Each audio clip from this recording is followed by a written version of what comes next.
Earl didn't say anything to me about this here until a couple of months ago. Hold up. Hold up, Earl. I'm still your mom. I let you talk. So you really shouldn't have been in the relationship ever. I should still be able to have contact with my son. 20-something years old, he can do what he wants. He can do what he... Oh, really? Yes, you were married when you got pregnant, too? There's just too much water under the bridge right now. You all stood over there today and acted like some bad remake of Mean Girl. I'm not kidding. Mean. Just vicious. The courtroom is officially rockin' and rollin'. The judge gets the ball rolling with a hearty welcome and introduces the juicy case of Weeks versus Moore. Oh boy, the drama llama has just entered the building. You may be seated. Hello, Your Honor. This is a case of Weeks versus Moore. Okay, thank you. Good day, everyone. Miss Moore, your son has brought you to court today, but you've asked to have some time alone with me before he enters the courtroom to present his case against you. Tension thick enough to cut with a knife as Miss Moore gears up to drop some bombs. Judge Lake tosses the ball to Miss Moore, who spills the beans that her son's been MIA since a family skeleton came tumbling out 2 months ago. Everyone's on pins and needles, waiting for the paternity test results. Buckle up, folks! Her next words are gonna be a doozy! Since a lifelong secret became exposed just 2 months ago, the court has already issued a paternity test, and those results will be revealed today. What was the secret that you kept for almost 3 decades? The air's practically sizzling with anticipation. Miss Moore admits to a decades-old fling she never told her son about, stirring up a real paternity pickle. Keep your eyes peeled for her son's reaction. It's about to get real. 29 years ago, I had an affair between 2 guys, and I didn't tell my son. Okay, I'd like to bring your son in at this time. Jerome, if you could please escort Mr. Weeks in, please. I'm emotional. Each word hangs heavy in the air. Mr. Weeks dishes out his doubts about who his daddy might be, thanks to neighborhood gossip and his mom's shifty answers. The stage is set for a showdown, and things are about to heat up. How you became suspicious the man that raised you may not be your biological father. It started around like I was 9 years old. I heard from outside family members that Maurice might not be my father, or I might not be his son. I asked, but I always get the same results. For a long time, I got the same results. Your Honor, he never asked me. Emotions are hitting the ceiling in this powder keg of a dialogue. Miss Moore and Mr. Weeks hash out the nitty-gritty of the age-old secret, with Mom confessing she had her suspicions all along. Grab your tissues. This next bit is a tearjerker. I did. Just like that. But naturally, I got upset about it. Now, Ms. Moore, what would you like to add? Okay, when I approached Earl to find out what was going on with Earl, again, Earl didn't say. Earl didn't say anything to me about this here until a couple of months ago. Hold up. Hold up, Earl. I'm still your mom. I let you talk. The mood's turned downright somber. Miss Moore unpacks the heavy load of keeping this whopper of a secret, explaining her mama bear motives for zipping her lips. What she reveals next will have you pondering life's big questions. By the time we let Earl know that there's a possibility, Maurice like, oh, leave it alone. I'm gonna be here. He's my son. So you were concerned about that, and when you consulted with your husband at the time, he just said, leave it be. Right, with 2 other children, plus Earl, with a man who accepted my children, I wasn't gonna jeopardize that to take that away from my son, who Earl know for a fact, and a baby. The truth is bubbling up and ready to spill. Miss Moore gets into the nitty-gritty about her love triangle days, and why Mr. Weeks' paternity was always a bit of a question mark. The emotional cost is visible, and things are about to dive even deeper. You know, dating. There may be another man involved, yes. And how do you have this doubt? How firm is this doubt? Were you with these 2 men in a very short time frame, like maybe 24 to 48 hours. Okay. And then it became more doubtful as Earl started growing, and I noticed the difference. So you could hear a pin drop in the courtroom. Miss Moore shares the hierarchy of guarding this bombshell, especially fearing her own mom's rejection. Watch out, the reactions are about to get even more intense. Only thing I didn't want to happen was my mother to find out. Whether my mother knew in her gut or not, it was not the way I was raised. And I couldn't chance losing another child that my mother wouldn't love. If she thought I was a floozy loose in the street, these are my children, and I would have loved Earl no matter what. And I would have did anything I could to protect him. The stakes are sky high now. The court delves into how this bombshell has shaken Mr. Weeks, straining his ties with kin and his soon-to-be missus, showing just how far the shockwaves have spread. Brace yourselves. A pivotal moment is up next. Why would I have to wait this long? Could you have Mr. Weeks just some Kleenex? Why would I have to wait this long? Who would have came, whoever would have came to me about it, whether it's her or Marie, why would y'all come to me? The reason why it's coming out now is that I can't live this life no more. It was happened to me me. My mom was caught between two men. Okay. So this cycle, this same exact thing happened to you. Yes, and I want to stop it. This clash is a jaw-dropper. A fiery exchange erupts between Miss Moore and her son's fiancé over who should have spilled the beans and when. The tension is thick, and a resolution is on the horizon. I am 57 years old, and back then I did what I thought I had to do to raise my kids, put a roof over their head, put shoes on their feet, and food in their stomach. And this man, Maurice, did that. But I can understand. My son did, and I can be understanding to Cynthia. You know what? I'm so glad you all are here. I can't even tell you. This court is about moving forward. The truth hits like a ton of bricks. The paternity test confirms that. As it relates to Mr. Earl Weeks, the man who has raised you for the past 29 years is not your biological father. Help her. Okay? No, don't change your Help too her. much. Wanted to hurt my son. You know what? The courtroom drama kicks off with some zesty flair right at the get-go. The judge strides in, all business, and drops a please be seated before diving into the day's soap opera, Tucker, Riley versus Riley. Just when you're munching on your popcorn thinking this is your average legal showdown, bam, plot twist right out of the gate. This is a case of Tucker, Riley versus Riley. Thank you. Good day, everyone. Ms. Tucker, you and your son, Mr. Riley, are here today to determine the paternity of his alleged 4-month-old baby. We're setting up for a family feud that's juicier than a Thanksgiving turkey. Ms. Tucker steps up and throws down the gauntlet. This isn't just any court day, folks. She claims Mr. Riley's 4-month-old bundle of joy might not actually be his, thanks to Mrs. Riley's extracurricular love life. The air crackles with tension, and you can cut the suspense with a knife or maybe a gavel. Wife, Mrs. Riley, admitted to having sex with 2 different men in addition to your son during the time the child was conceived. You argue that your son's wife lies and cheats, and Yes, you are ma'am. here hoping to put an end to their marriage. Yes, ma'am. You admit to having a one-night stand with one father as well as a month-long affair with another man. Just when you think it can't get more electrified in there, Mrs. Riley grabs the mic and drops some truth bombs. She confesses to juggling not 1, but 2 side romances during baby-making season, including a fleeting fling and a torrid month-long affair. Grab your popcorn, folks. The stakes are as high as a courtroom ceiling. Paternity tests have been administered on 2 of the men, and we will reveal those results today. Now, Ms. Tucker, I understand you would like your son, Mr. Riley, to leave his wife. Please tell the court, why are you so adamant about it? Now, the judge takes the stage with a game-changing announcement. Hold on to your hats because paternity tests have been done on the duo of potential daddies, and the results are about to drop live. This courtroom's drama dial is cranked up to 11. Son is married to a whore.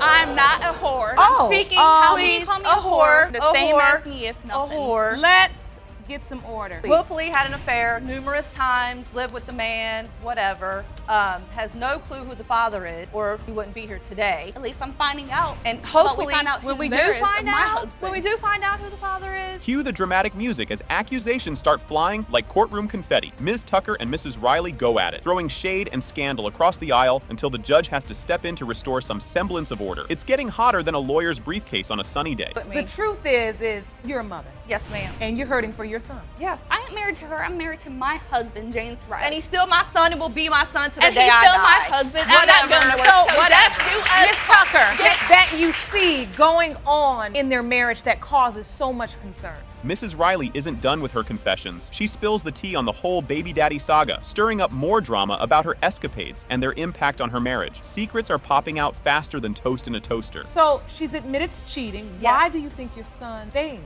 I don't know. I don't know. I really don't. Jerome, could you please escort Mr. Riley into the courtroom?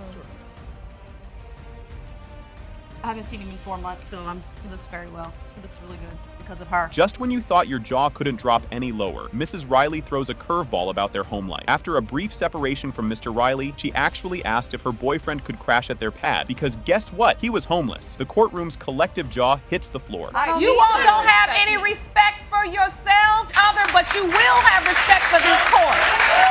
Mr. Schaefer is the gentleman you had the affair with, am I correct? Yes, that's now, correct. he submitted to a DNA test as well, and we also have a video statement from him. When I first met her, I wasn't really attracted to her or anything like that. We were partying and, I got a little messed up and things started leading to one thing to another. Let's untangle this domestic knot. For about a month, the Riley residence turned into a reality show set. Mr. Riley, Mrs. Riley, and the boyfriend all under one roof, with Mrs. Riley admitting to multitasking her affections. The next bombshell is just around the corner. If your boyfriend, He who was you okay laid with up it. at the hotel with He for was 2 okay with weeks and stayed because he didn't have anywhere to go. She lied. She lied. She He lied. was okay with He it. could stay with his father. Mr. Riley, Riley, tell me, you Please. said no. I didn't. You let They the became boyfriend friends. They went to the Move casino and in? everything together. She told me that he didn't have no place to go. He So didn't have nowhere to Oh, go. Mr. Riley, I think you may be too kind for your own. As if the plot couldn't thicken anymore, Mr. Riley recounts his shock at finding Mrs. Riley and the boyfriend in a not-so-innocent tableau at home. The emotional roller coaster is just getting started, so strap in. So tell me, this was the last straw. This is when you decided this is it. Tell me it was No, the last straw. no. You took her back again? Well, she told me he apparently moved out or whatever. The day I come home from work, she says, "I got news for you." And I walk in and he's there. We had she's that there, planned. and she's like, "I'm pregnant." In a stunning display of magnanimity, Mr. Riley reveals he let the boyfriend stay out of sheer sympathy. Talk about being a nice guy. Hold tight, because the paternity roller coaster is about to take a wild turn. She ain't in the relationship, he does. I haven't been in a relationship for 4 months. Because he texted you and told you not 4 months. because of this I haven't right told now. my Okay, own the son last in time 4 I months. heard was between a man and a woman, not a man and a woman and the mother. Been in the relationship ever. I should still be able to have contact with my son. 20-something years old. He can And do we're what he married. wants. He can do what he... Oh, really? Yes, you were married really. when you got pregnant, too. The courtroom is on pins and needles as the judge gears up to spill the paternity tea. First up, Mr. Schaffer, aka the one-night wonder, is ruled out as the father. Brief sigh of relief, but stay tuned. More heartache is on the horizon. These first results, as prepared by DNA Diagnostics for Mr. Schaefer. Wow. In the case of Tucker versus Riley, Mr. Schaefer is not the father. Everyone holds their breath for the grand finale. In a gut-wrenching twist, turns out Mr. Riley, you are not the father. Okay.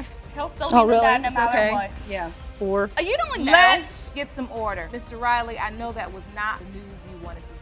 that was a shocking revelation right off the bat. The case kicks off with Ms. Holshoe dropping a bombshell, claiming the defendant's dad had a romantic escapade with her mom. And voila, she believes he's her biological father. Buckle up, because this roller coaster is just leaving the station. Ms. Holshoe, you claim your mother had an affair with the defendant's father, and today you're in court to prove that he is your biological father. Is that correct? Yes, ma'am, it is. Talk about drama overload early on. Ms. Howard, the defendant, along with her sisters, label Ms. Holshoe as a delusional drama queen and flat out deny any genetic connection, insisting their dad would never have even whispered Holshoe's name. The tension is mounting, and you can cut the air with a knife. You and your sisters say Ms. Holshoe is a delusional troublemaker whose promiscuous mother destroyed your family and ruined your home. You say Ms. Holshoe is dragging your father's name through the mud, and there is absolutely no way she is related to you. The courtroom is buzzing with these jaw-dropping allegations. Ms. Holshoe is not backing down. She throws down her evidence, claiming both her mom and Mr. Howard not only acknowledged him as her dad, but also, plot twist, she's named as his daughter in his obituary. Hold on to your hats, because what's coming next is truly staggering. Because my mother and Mr. Howard both told me that he was my father, and also family members on his side of the family have also said that I'm his daughter. And also I'm in the obituary as his daughter. You are. Yes, I am, ma'am. That was a big mistake that her name was put into the obituary. Here's where it gets spicy. Diana, one of the Howard sisters, throws a curveball by recalling a mysterious meeting where their dad brought them to a local bar to announce that Ms. Holshoe was indeed their sister. A bomb he dropped exactly once. Keep your eyes peeled, the drama is cranking up. My dad, he was in from California. My parents were already divorced. We were from California. He had us all meet him out at an old country bar. We showed up, and her mother was there. They You're were saying there. that person? Yes. Okay. They were there, and after about a half hour, we had some drinks and stuff, and my dad I don't said, even remember that, and she's please lying, and I'm not a that. Whatever over the there. case may be. Whatever the case You know, what's may the be. big deal if he is my father? So what? I'm talking I too. could care less. Just when you think it couldn't get more tangled, enter Kelly, another Howard sister, who strides into the courtroom and sides with Ms. Holshoe against the family consensus, affirming that their father had confided in her about Ms. Holshoe. Brace yourself, because the saga takes a wild turn here. Kelly into the courtroom. Yes, ma'am. Gonna come in. Hello, Ms. Howard. Thank you so much for joining us today. Ms. Holshoe contends that she shares a father with you, and your sisters say, oh no, she doesn't. What is your opinion? I believe that she is. You do. Tell Yes, the I court do. why. Because my father told me that she was. She just needs a family, Your Honor, because her whole family, Yes, she's yes. shut out. The courtroom turns into a battleground with this fiery showdown. Ms. Holshoe reminisces about crashing a family reunion, sparking a fiery clash with the Howard sisters, who outright deny her invitation or even her presence there. Things are heating up, and what happens next will blow your mind. Mr. Howard invited me to a Howard family reunion. Lies. That is a Lies. total lie. How does she know where the reunion is if she wasn't invited or someone Thank didn't tell you. her? And I wasn't in. Every single family reunion. And I have and been she to- has never been. Is it held at that location? I'm sure that she has this information because she's gotten it from my other sister. The only thing, wait a minute, Ms. Holshoe, did you actually go to the family reunion? Yes, Your Honor. This is the climax everyone's been waiting for. The DNA test results are unveiled. It has been determined by this court that the probability of half siblingship is 98.1%. I look at the people before me and I realize there's just too much water under the bridge right now. You all stood over there today and acted like some bad remake of Mean Girl. I'm not kidding.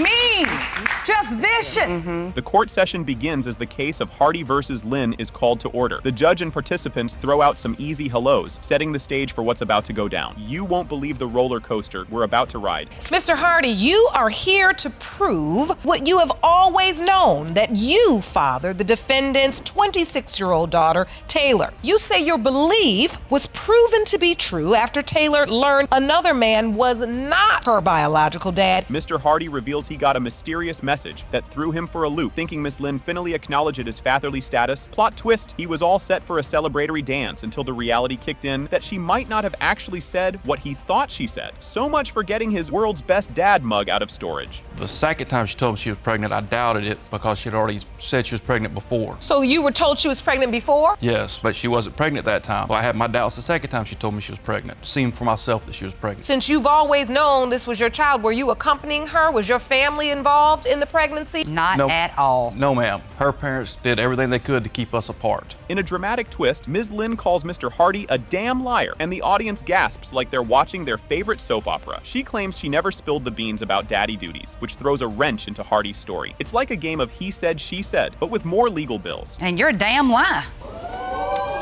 Because I have never once told you that I sat down and told her you were her father. Not once. You disagree with that, Mr. Hardy? Yes, ma'am, I do. I was kept away from her. Brandy would move from place to place. There would be years at a time I wouldn't even know where to find her at. Oh, really? Yes. Mr. Hardy dives into his years-long mission to stay in touch, involving birthday cards and calls that might as well have gone to Santa for all the good they did. Despite moving around more than a chess piece, he kept trying to connect, proving persistence isn't just for telemarketers. And let's not forget the birthday ghosting. No cakes or parties, just good old-fashioned radio silence. Made sure I called every year on her birthday. I sent her birthday cards to last known addresses. I called repeatedly. Brandy would get mad at me saying the only reason you call here is to talk about Taylor. Do you remember the gifts on your birthday and the calls? Because there was none. Taylor shares a rare memory of hanging out with Mr. Hardy, making it sound like a special episode of a sitcom where the long-lost dad finally shows up. They went to the mall because nothing says bonding like shopping and food court delicacies. This day was a big deal because it filled a dad-shaped hole in her life that no amount of retail therapy could fix. We went to the mall. It was like just me and him. We went out. It was nice because even growing up, my parents never had one-on-one time with me ever. Having one-on-one time with someone that could be, it meant a lot to me then, you know? After you were here previously and you learned that the man you believed to be your daddy was not your biological father, was filling up a lot of that void for you, just having that one-on-one time?